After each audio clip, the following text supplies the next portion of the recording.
हमारे पंजाब के प्रधान हरमनप्रीत जी और दर्जा बदर्जा नेताओं साहबान सभी को राम राम, सत श्री अकाल। वाहेगुरु जी का खालसा, वाहेगुरु जी की फतेह।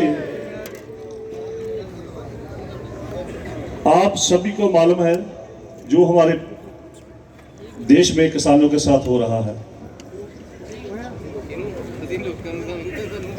हमने कभी सोचा नहीं होगा कि जब हमारे देश में कोरोना जैसी कोई बीमारी आएगी तो सभी देश बंद हो जाएगा, लॉकडाउन हो जाएगा।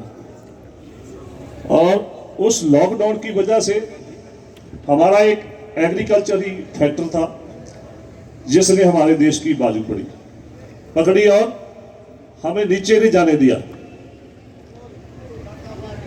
यह त्रासदी के बाद हमारे जो प्रधानमंत्री हैं मोदी जी और जो कॉर्पोरेट घराने हैं हमारे देश के, उनकी निगाह हमारे एग्रीकल्चर फैक्टर पर आ पड़ी जो आपके सामने है।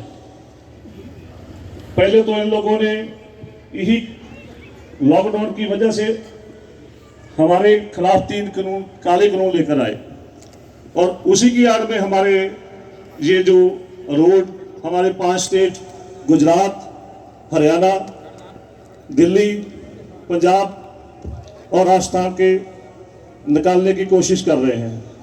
उसमें हमें ये नहीं है कि पंजाब को कितना मिल रहा है जहाँ हरियाणा को कितना मिल रहा है। उसमें हमें सभी भाइयों का एक फर्ज बनता है, हम एक प्लेटफॉर्म आए जैसे हम यहाँ बैठे हुए हैं और इनको ऐसा जवाब दें भी आप तो कॉर्पोरेट घरानों के लिए हमारे खिलाफ ऐसी साजिशें कर रहे हैं, हमको आप ऐसे जमीन नहीं देंगे। और आने वाले समय में जैसे हम ये बात समझते हैं कि हमारे किसानों के साथ पास कितनी जमीन है और बहुत कम होने जा रही है।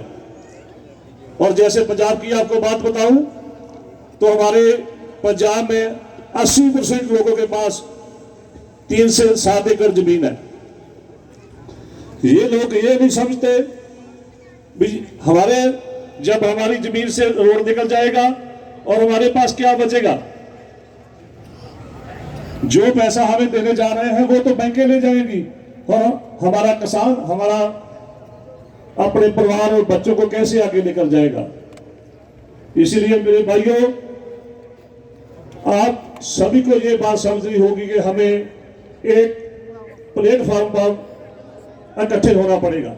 जो मैं सभी भाइयों को बेनती करूंगा, जो भाई अपस्टेट खड़ी हो जाएंगे तो मोदी के कान पर तभी जो सरकेगी, अदरवाइज ये ऐसे व्यक्ति हैं जो किसी की बात सुनते नहीं है। इसीलिए मैं ज्यादा समय ना लेता हुआ विश्राम लेता हूं और दोबारा फिर बेनती करता हूं सभी भाइयों को भी हम एक प्लेटफॉर्म आए। वाहेगुरु जी का खालसा, वाहेगुरु जी की फतेह। प्रधान जी